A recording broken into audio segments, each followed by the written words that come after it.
Okay, let's see this.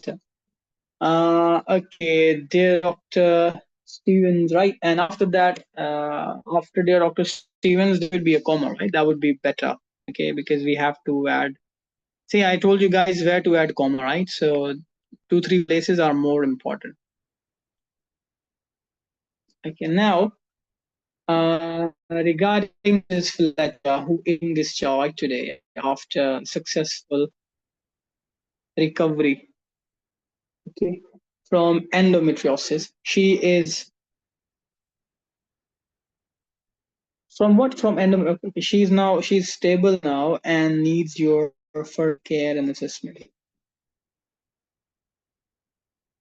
Mrs. Fletcher has presented with the complaint of acute menstrual pain, which is localized to the lower left quadrant. She states that pain remains same after taking OTC like naproxen. OTC what? Not OTC like, oral the count naproxen, okay?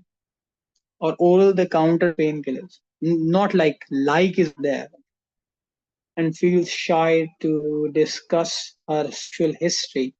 She states occasional constipation, which is associated with pain in lower left quadrant. On transfer ultrasound, 6 centimeter of cyst is shown, which is likely of endometrial origin. She has recovered from laparoscopic surgery. Okay. There is a big problem here. Mrs. Fletcher is advised to keep NC clean and dry and to take shower at this date. Her driving is prohibited when she is on analgesics and resumed after 24 days and can be resumed after. Okay. Here, this is an exception, so you can do it. Okay, she is advised to resume sexual activity for 2 weeks. For 2 weeks, I mean, you are just telling her that, you can do sexual activity for 2 weeks. After that, you can't do it. For 2 weeks means this. Okay, I'm sorry if I'm exaggerating, but this is why I do, so that you can learn. For 2 weeks of post-op, she is advised to resume sexual activity after 2 weeks. After, not for. Okay, for means you just permitting her then go back home and you have 2 weeks to have the sexual activity and after you can't do it. Okay, this is what the for means here. Our nursing management includes oral fluids and regular diet with ambulation encouraged. Okay, now why I say there is a problem? I have no problem with the sentence or the tenses, sorry. The grammar is with the present, with the past.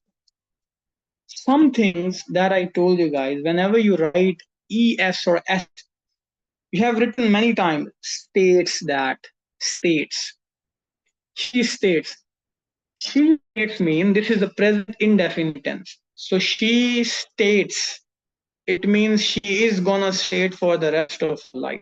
And you are keep on listening. What happens after that? You think she's stating, that's it. No surgery done, nothing.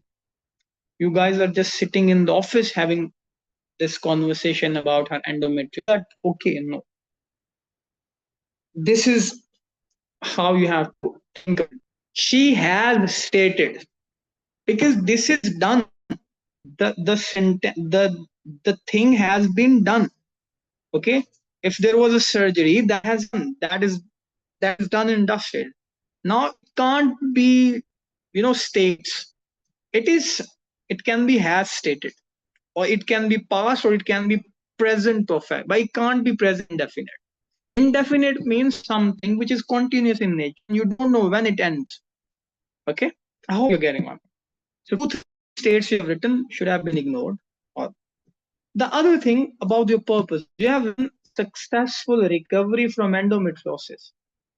She is being discharged. They are successfully recovered. How is it possible? I mean, she came to you, she'd say, I have endometriosis, or somehow you have diagnosed she has endometriosis. What you have done, you just, what you've done, you just ask him, sit down, ask her, just sit down, okay, and let's have focus on your endometrium. After that, she was recovered. No, you performed the surgery, right? So mention that in the purpose, because that's the main reason, you are going to talk about in the whole letter.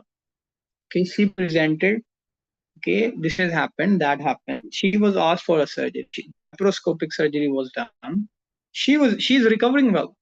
This is something you have to mention in the purpose. Okay, I'm writing to update you regarding Mrs. Fletcher, who's being who has undergone an endometrial surgery or a laparoscopic surgery for her endometriosis. Okay, so this is the crux. This is the main thing. If you'll skip the main thing, why would I give you score? The purpose is not up to the mark. The purpose doesn't have 3 out of 7. Okay, I will give 1 out of 7. So you've already done. Okay, doctor. I hope you're getting my point. Exaggerating so that you guys can understand. The other problem that you can see here, this is something just giving examples so that you can improve. Okay.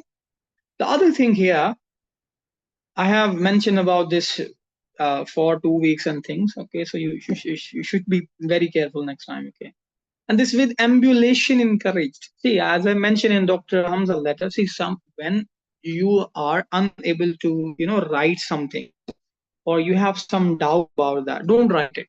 Change your writing style. Now it's up to you how you would like to do it. That I'm not going to comment on that. But if there is a word that you think is going to be problematic, leave that word. Don't go into that deep and okay, I have to write it. No, you don't need to write it. Change it. If you change it, the chances of making mistakes are less. But if you write it, you have already done enough damage to yourself.